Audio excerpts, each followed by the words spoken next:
In our previous presentation, we posited a profound premise that from the disparate damaged detritus of these two digital devices, we could distill a single, superlative specimen. A phoenix from the ashes of photographic failure. Today, we commence the conscientious cannibalization. Our solemn subject, this corroded cadaver. The designated donor from which we shall procure the parts paramount to our project's progression. The ambition is to perform a meticulous vivisection, carefully cataloging each component for its potential contribution. The preliminary procedure of peeling back its protective plates should be a pedestrian affair, a simple sequence of unscrewing and separating. However, the pernicious patina of oxidation that plagues this piece presents a persistent problematic possibility. And here we find our first formidable foe. A ferrous fastener fused to the frame by the inexorable march of chemical decay. It resolutely refuses to retreat. This singular, stubborn standoff necessitates an escalation, a departure from delicate disassembly towards a more percussive persuasion. It is a precarious proposition, one that demands a delicate duality of brute force and surgical subtlety.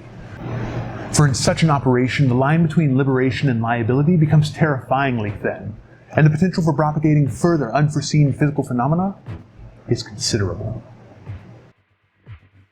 That was fucking weird.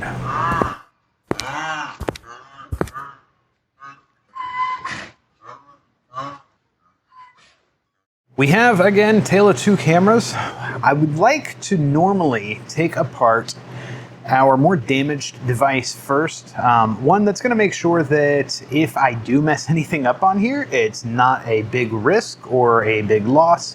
And again, when you're taking something apart for the first time, it's my first time, kind of need to do it as a learning experience. So let's go ahead and zoom right on down here. Foghorn Leghorn! All right, so this is the camera that we got from Japan. You may be able to see a little bit more easily now where that broken shard of glass is, right on the inside corner here. And you also notice, if you look even closer, that the sensor's crooked inside of the body. So a little funky there. We also have a couple of corroded screws going on and a lot of corrosion, especially up top here, like near the hot shoe. I think that green that you see there is just a piece of paper or something stuck in there, but it's still very, very corroded. Again, around back, actually, some of these screws are not as bad as the other camera. We had some corrosion on the other one in a couple of places, but then we have things like this when I pull out the screen, and we've got some kind of a funky gunk here. If I can show you, maybe I can zoom in a little bit further on that. Some gunk inside of the camera, or the screen mechanism rather. Not sure what that is. Don't want to taste it. How do you know you don't like it if you won't try it? That's for sure. But yeah, otherwise, again, what we're looking at there, you can see again how the sensor, or something in front of the sensor possibly, seems to be off kilter. Either way, I don't think we're ever going to get a good image out of this because you can see those scratches there on the outer glass as well. So let's go ahead and pop back out here and let's get started taking this apart. So a couple of things that I usually suggest when you're taking something apart: get a project box. This thing has a million pieces in it. It's going to be really hard to put back together if you lose any of these screws. So what I have here is not sponsored, so don't care about that logo, but just a plastic project box. You'll see there's some screws in here from a previous project that we'll go ahead and just dump out right over here. Don't worry about that, that's for another day. But I like to have these project boxes, and the ones that I have here, they're nice and wide, so I can fit like a laptop screen in there or something of that nature. So again, good option. I also like these project mats. These silicone mats are great if you do need to solder on anything, or if you just want to keep your parts apart. So what I'm going to do is pop this guy together. This mat almost perfectly fits in here, but I'm going to go ahead and move our other Lumix out of the way. I'm going to move this right up top so I can store my screws. And then of course the other thing that you need is a screwdriver set. So again, not sponsored. This is actually just a cheapie off of Amazon. It has almost every screw imaginable. or every, rather every screwdriver imaginable. So lots of different options in here. We also have some larger ones. That's what she said. Or if you're working on larger projects. Again, not sponsored, but this thing I think was like $23, and I don't think I've ever run into a screw it doesn't have, whereas my iFixit kit I have. So, okay, I'll go ahead and get this out of the way. Most of what we're gonna be working with here today seems to be Phillips screws. I'm gonna start out with a Phillips 000. So this is the smallest Phillips that I have in my kit here. And again, if we zoom in real tight on there, she's tiny. But again, PH 000, let's go ahead and see what we can get into. Now I have done a little bit of research on this camera. I kind of know how to get into it. I watched a video on the internet. Trust me, I'm an expert. So we'll see how well that works out. I know that there are two main, I guess, pieces here that kind of come apart once you start removing these screws. And really what we're looking at is just all of these tiny Phillips screws all around the camera body. So I'm gonna go ahead and get started on those. I'm gonna start with some of these grips because these are things that we are gonna end up needing later on anyway. So let's go ahead and just start here.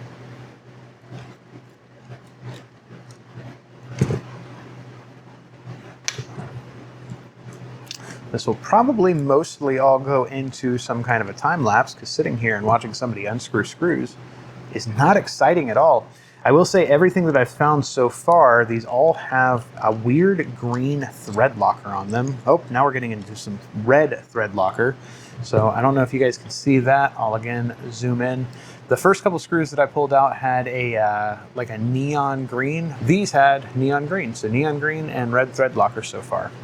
So I'm going to keep these separated on my mat, just out of frame here, and we will go ahead and keep going. Let me zoom back out here. Woo! There we go. All right.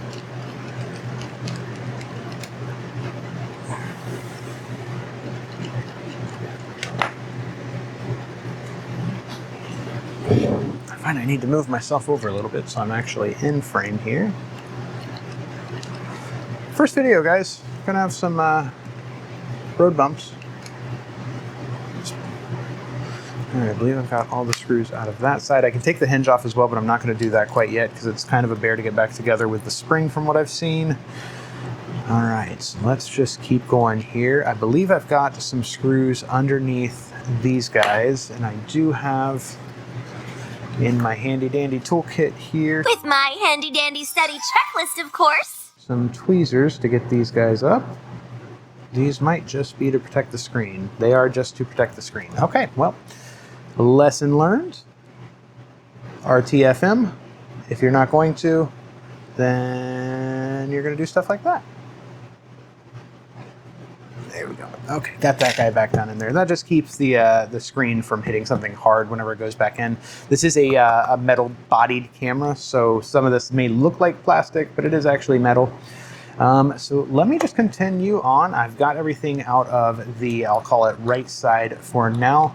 There's no screws up top here. There, I think sometimes is one in the hot shoe, but I'm not seeing one there. So we'll go ahead and move over to the, what I'll call the left side here.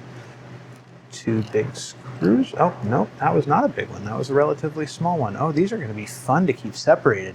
I love it when manufacturers put every screw as a different size, but with the same head. It's so much fun. Oh, and then this one's going to be, okay, same size as before. So again, kind of small, red thread locker. These are starting to have some corrosion on them, so I do believe, again, that water damage is something that definitely happened with this camera. I noticed that on the other camera as well, there were no screws in these two holes. So I want to go ahead and mark that and remind myself not to try and put something in there. I don't know exactly what those are for. There are, oh, another small screw with red thread locker now. There are little pieces on the flap here which go into those ports, assumedly to go ahead and give it a little bit more weather sealing. But yeah, not sure yet what those holes are actually for. We have, of course, on this side of the camera, our full-size HDMI out, great for a portable monitor, which I actually do have for my recording setup here, and had to buy a bunch of adapters for my Canon because it did not have full size. You also have USB-C. This camera does not charge by USB-C, but you can, of course, use it for file transfer, which I will probably use a lot to get files over to the computer. And then you do have your remote jack up top here if you need to go ahead and do a remote trigger. Nope, I lied, that's a headphone jack. I don't even know what I'm doing. Don't listen to me at all. The remote jack is up front here. I remember that now. This is just for headphones, so you can listen to what is coming out of the camera, and then you have a mic jack underneath this flap up top here as well. The remote jack, right up top here, this also is for a flash remote. You actually screw this off, and this may give us an indication. Oh wow, that's really stuck on there. This may tell us here, I might need to get a pair of pliers for this one, how bad the water damage was, because this is weather sealed. And again, this piece is usually easier, in my experience, to get off. Interesting, to say the least. Let me grab a pair of pliers. Luckily in the workshop, we have all sorts of tools. Some of them may not be the appropriate size. That's what she said. For what we're working on, as you'll see here in a moment, but they'll work.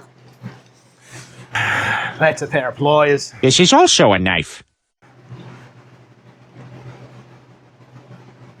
Hold this off of my welding station. I'm currently in the process of trying to teach myself how to weld, and having those to knock off slag and stuff is kind of nice. All right, so I'm not seeing any water in there, but there is definitely on this cap corrosion. Let me go ahead and zoom in again, and you can see right there in the threads of the cap itself, there we go, some corrosion on those threads. So it does look like water got in here as well. Could just be moisture. I'm not really seeing any corrosion on the pin that goes in here. So yeah, let's just keep on keeping on here. So we've got everything out of what I called the left side. We're gonna go ahead and move on to the bottom. I know you thought I was gonna say the top there. No, I wouldn't do that. Let's go on through the bottom here. I am, again, just trying to remove the screws from the back side here. I believe that's all that's necessary to get this open, and somebody in the comments will tell me if I'm wrong, or we'll find out together here in just a few moments. Isn't the exploration fun? All right, so I know you guys probably don't want to just see the back of my hand as I do this, so let me zoom back out. All right, so we've got 2 out so far. We'll go ahead and get this third guy. Again, all of these screws, red thread locker, it looks like. Again, a lot of corrosion on them still. Don't believe there's anything under these 2 feet. In fact, I know there's not, because those are actually metal and melded into the housing. All right, so we've got all of that off so far, and nothing's feeling loose yet. So we're gonna continue on with some additional screws here. We still have a lot to go through. So let's go ahead and start pulling these guys out of the bottom.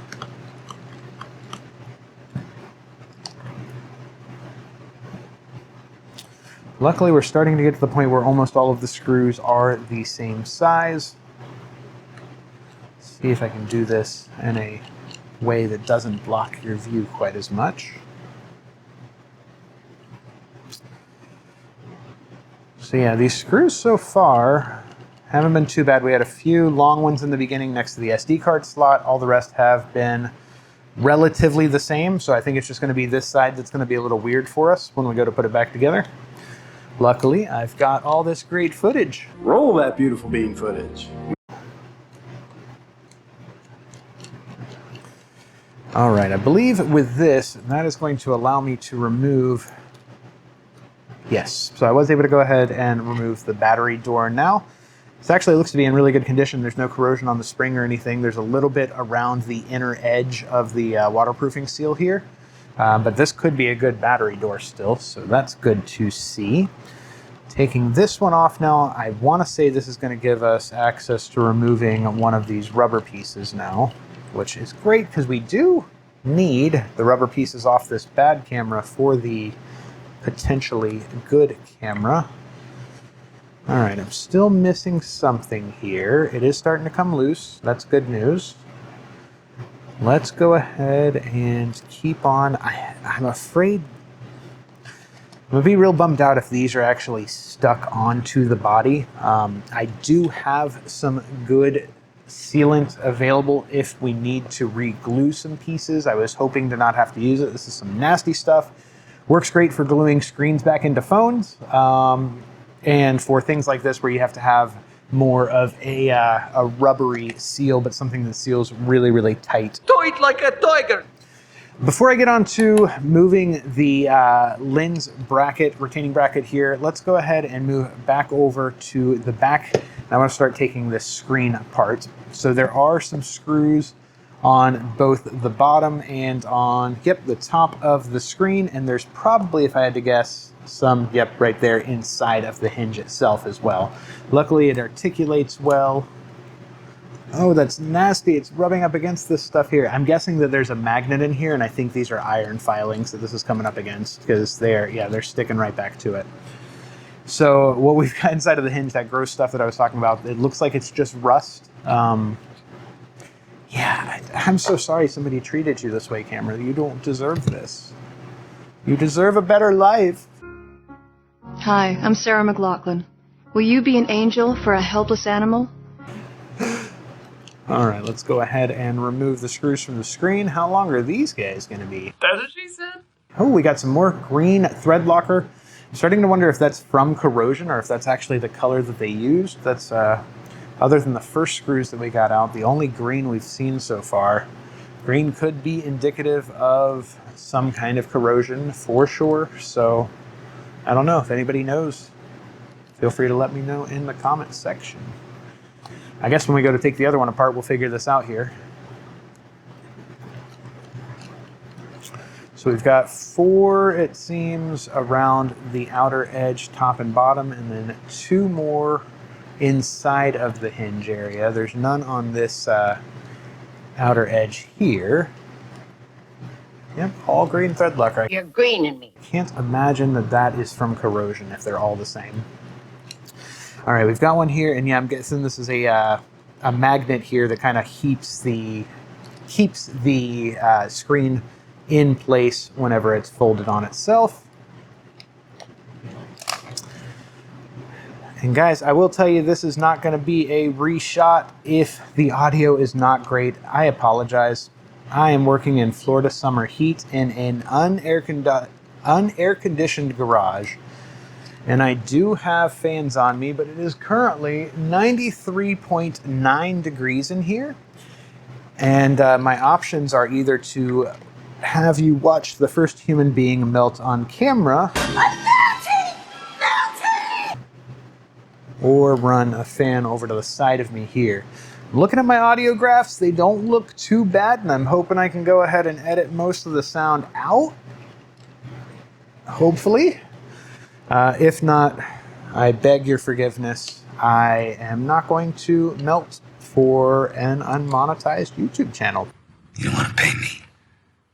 I don't care. All right, so I've got the screws out of the screen here. It doesn't seem to be coming apart any easier. Ooh. Oh, I don't like that grinding. It makes a grinding noise every time I open it because of this sludge here, and I'm trying to remove it, but because it's magnetic filings, they're just kind of going right back in.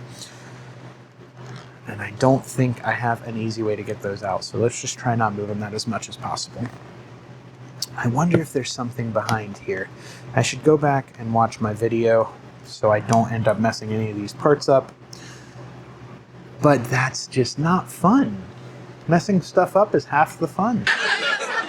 What's the other half? All right, I have all the visible screws out at this point. So now what we need to do, well, all the visible ones except for the lens mount here. So, oh, actually I lied. Liar! We've got a few more on the back here. Let's get these guys out. I don't recall if these had to be removed or not, but it's probably not going to hurt anything. Ooh, what color thread locker will we have this time? We got some red, but not quite as much. It looks like they got a little lazy at the factory. Stopped putting on the red locker, which I'm not complaining about because with how corroded these screws are, there's a good possibility these would just snap right off if they did have actual good thread locker on them. So thank goodness. I probably won't reuse any of these screws except for maybe this one right here on the focus wheel, and that's only because the other one does have some corrosion to it. Oh wow, that's weird. Okay, so the focus wheel goes in and out, and I don't know if you guys can see that, but when I push on this screw, I don't think you can see it. Let me see if I can, oh, never mind, it's gonna come apart. I got a bad feeling I shouldn't have taken that apart. I'm gonna put this screw back in right now, actually. Even though we don't care about this camera, I'd rather not do something stupid to damage it. So I'm gonna put that screw back in and hope that it takes. Okay, it did, good. Okay, it looks like I've got the ability to focus that lens on the inside. So there's an internal lens outside of this just glass cover piece here, and that's what moves back and forth on the electronic viewfinder, which is just basically a really tiny screen right on the inside of the camera here. So with this, your electronic viewfinder can, or the focus lens in front of the EVF can be moved back and forward so you can actually see through here properly. All right, so got all those screws out except for this one. Again, this piece here doesn't appear to come out.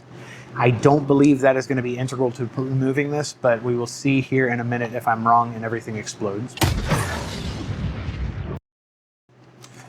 All right, so now we're on to the last screws that I can see at least. So we're going to go ahead and remove these puppies. This should be holding in the lens mounts, and the sketchiest screw here, that looks green. It might be yellow thread locker. We haven't seen that yet. I'm guessing that's green.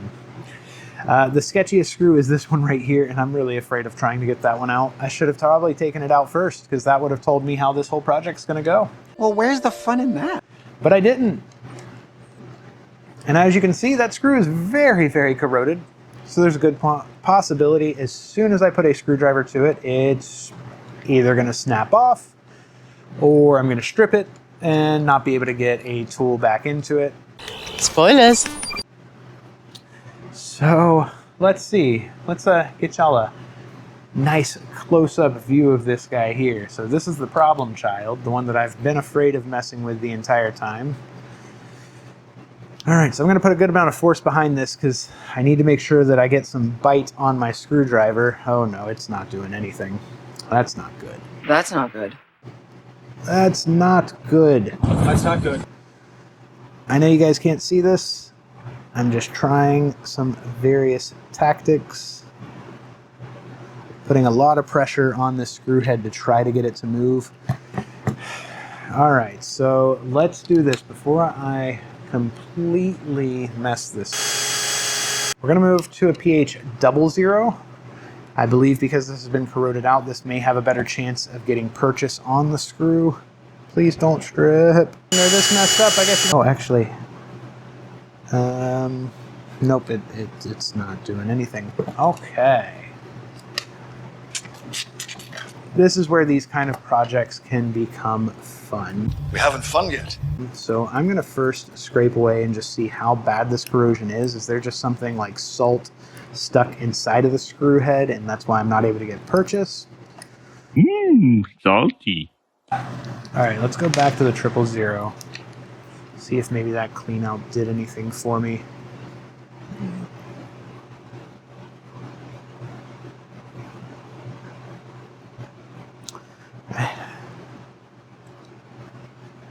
Yeah, it's not looking very great here with this screw. So our options at this point, and you know I wasn't paying attention, I really hope that that was mostly in frame. You did an excellent job.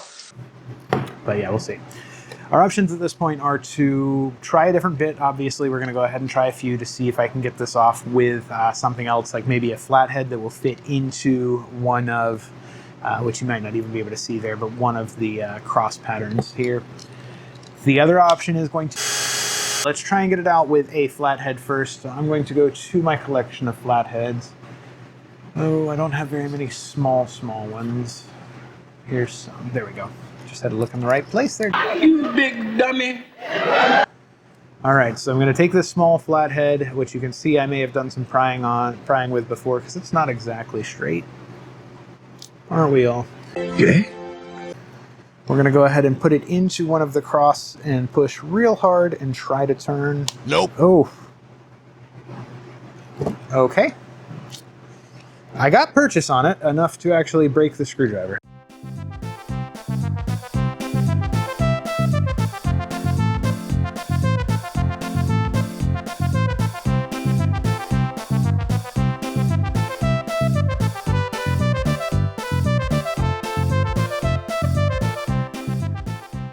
Oh, it completely bent it off. Cool. Yeah, this screw's going to be fun. It's probably corroded all the way through, which means it's probably not coming out here.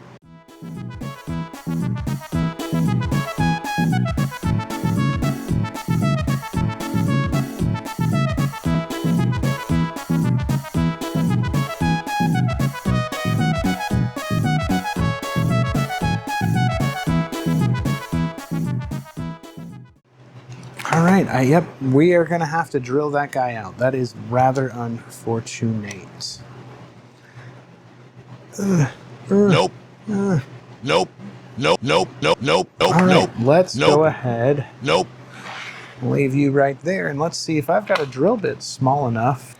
So I was once given advice to never give anyone free advertisement. Honey, nothing is free. And I really thought about covering up all of my tools, at least the logos on them, but I'm pretty sure anyone that knows anything about tools and sees this color knows what we're working with. So what I've got here is a 3/16 inch, if I can get it in the frame here, drill bit, and we are going to try to drill this guy out. How much damage can we do to an already damaged camera?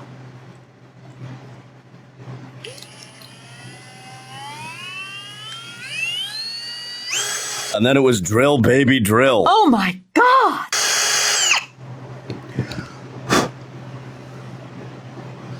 Blowing metal shavings around the top of an image sensor. Not something I ever thought I'd do. Danger's my middle name. But when they're this messed up, I guess you don't got to worry about that, do you?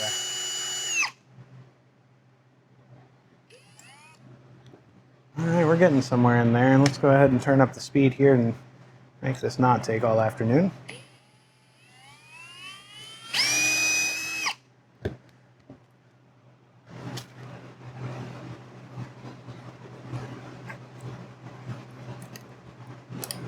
I feel like we've almost got that out. Yeah, actually, I think we do already have. Yep, it's already out. Ladies and gentlemen, we got him. All right, so now we can remove. Woo, there we go. All right, so the adapter ring is out. The screw head is still just stuck right in there. We went right through it. So no worries. Again, not really concerned with that part of this camera. Now that we've got that out, let's see what we're working with here. So we do have another retention spring here that probably helps this little guy. And taking a look around, we still have our one screw, unfortunately. I might actually need to drill that out a little bit further, but I really think that this front case is gonna come off before we get to that point.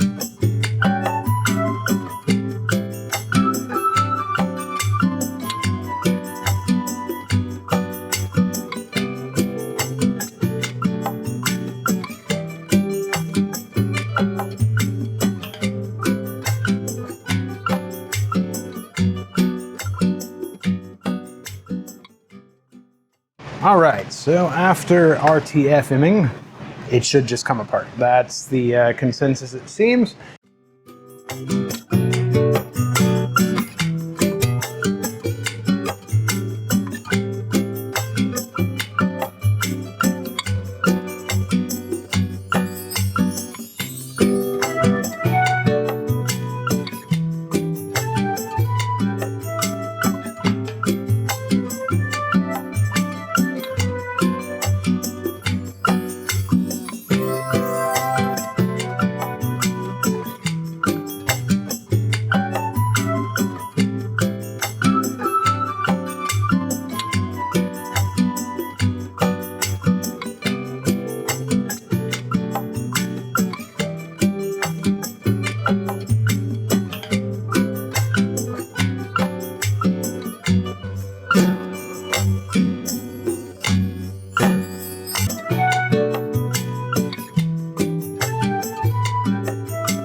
With that pick in there, I wonder if the brute force now might...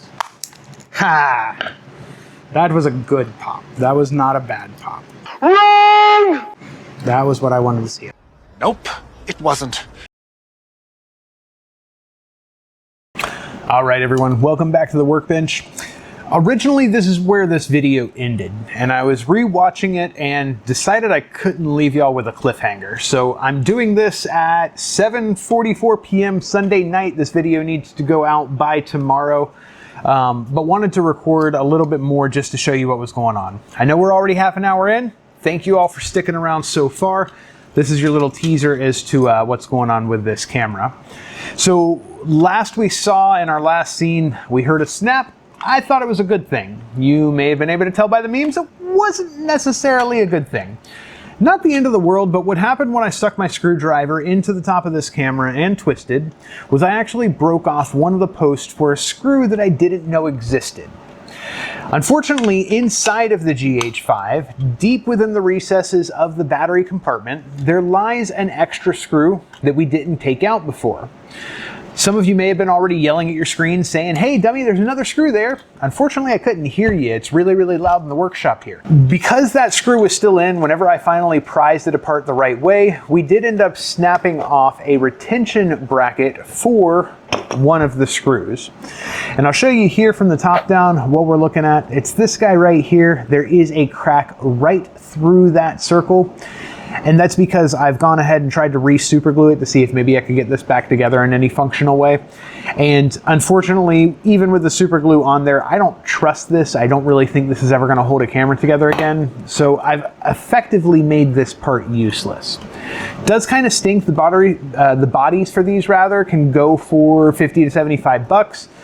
So I may have been able to salvage something out of this, but unfortunately, because of this snap, I'm not comfortable reselling this on. So that's the way the cookie crumbles. One more thing I wanted to mention in our ending message here is the video quality. So as I was editing this, I noticed that some of my video quality, especially from my top-down shots, wasn't the greatest. I'm working on that right now. Basically what happened is the lights that I have installed up top were too bright, and the phone that I'm using to record my top-downs was blown out beyond belief, and there wasn't any data there for me to rescue. So even when trying to do some color palette changing and things, it still looks a little washed out. Something again that I'm working on. Hopefully you can see that by what we're looking at right now, it has improved at least mildly so far. But again, hopefully this will be the last video where we're struggling to kind of find the footing and figure out what looks good and what works. Definitely want to hear your feedback. If you have any feedback about the video, go ahead and leave a comment down in the comment section below. Thank you so much for those that are sticking through all of these growing pains as I continue to get the channel up and running. And for those of you that have watched, really appreciate it. I shared this video with about 8 of my close friends and family members, and out of that popped over 120 views so far. So again, really appreciate that. It's a resounding success in my eyes, at least for my first video, and I'll continue to push out content as long as you guys continue to want to watch it. Follow me back here next week when we'll have the 3rd installment of our GH5 series and find out what we were able to salvage from this camera and what we were able to get working on the other camera. Thanks so much for watching.